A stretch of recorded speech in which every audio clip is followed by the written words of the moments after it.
Hi everyone, my name is Amor Chisholm, and I'm really proud to share this project with you today. Writing has always been one of my biggest passions, especially when it comes to real stories about power, politics, and the people caught in between. I plan to pursue a career in political journalism, and this piece gave me a chance to dive into something complicated, controversial, and honestly, kind of wild. It's a mix of history, investigative storytelling, and a little bit of my own voice, so grab your smoothies and buckle up. Let's peel this story open, shall we?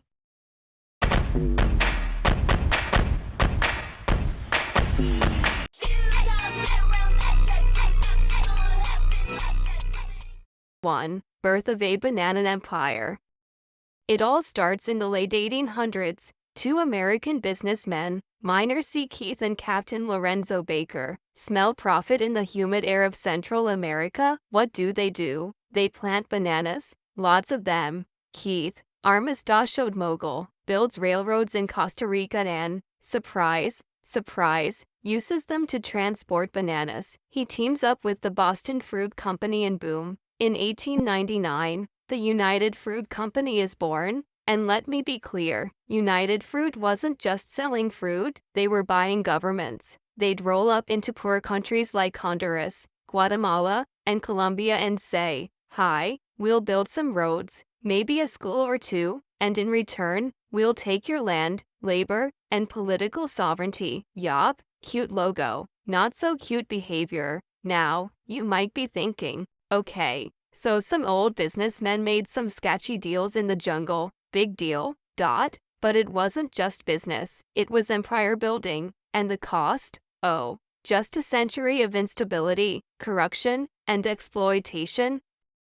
2. Blood, bananas, and bullets. Let's talk about banana republics. No, not the mall store with overpriced khakis. I mean real banana republics, where United Fruit basically ran the show. In Guatemala, the company owned nearly half the arable land and left most of it unused, because scarcity meant higher prices. Smart? Sure. Ethical? No. So in 1950, a democratically elected president named Jacobo Arbenz had this wild idea: land reform. Give unused land back to the people. Revolutionary, right? United Fruit freaked out. They called up their pals in Washington and screamed, "Communism. Red alert, the bananas are turning Marxist." Their PR guy, Edward Bernays, the actual father of propaganda, launched a media campaign framing Arbenz as a Soviet puppet.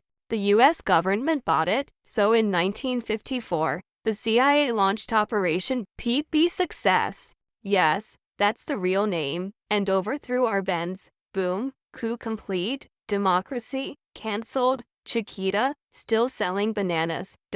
But wait, let's rewind. Colombia, 1928, workers at United Fruit plantations go on strike for fair wages. The company calls in the military. Somewhere between 47 and 2,000 people are killed. This became known as the Banana Massacre. Even Gabriel Garcia Marquez wrote about it in 100 Years of Solitude. Why the bloodshed? So you could have bananas for breakfast. 3. Meet Miss Chiquita.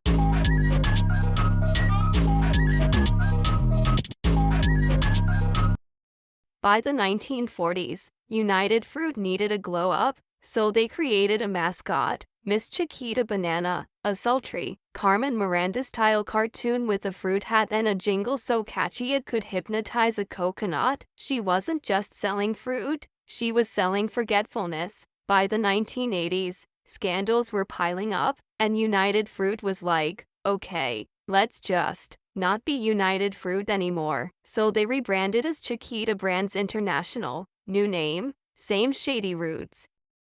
4. Terror and trade.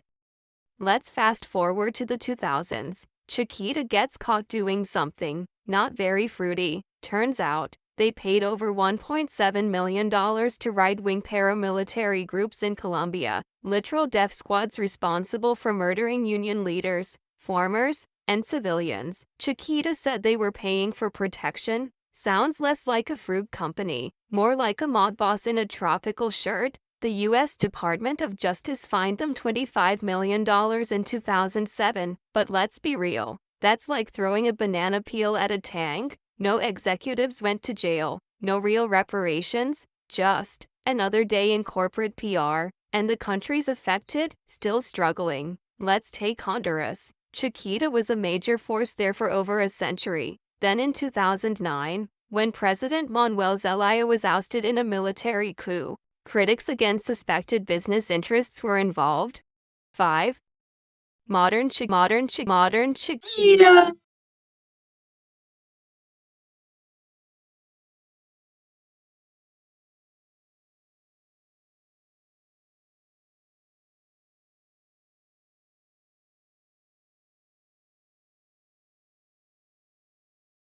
Greenwashing with a smile. Today, Chiquita's website is all sunshine, sustainability, and smiling farmers, fair trade stickers, Rainforest Alliance seals. It's giving Whole Foods realness. But zoom in, reports of low wages, union busting, and unsafe working conditions are still surfacing. They say they support workers, but the second those workers organize, banana drama, also, deforestation. They've been linked to clearing land in sensitive rainforest regions to plant monoculture bananas. That cute fruit is still casting a long shadow.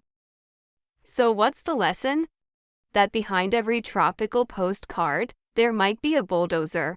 Behind every cheap banana, a body count. And behind every smiling cartoon, a century of spin. Miss Chiquita taught us that bananas are the perfect food, but their history, not so perfect. So the next time you eat a banana, think twice, because while the fruit is sweet, the truth is rotten.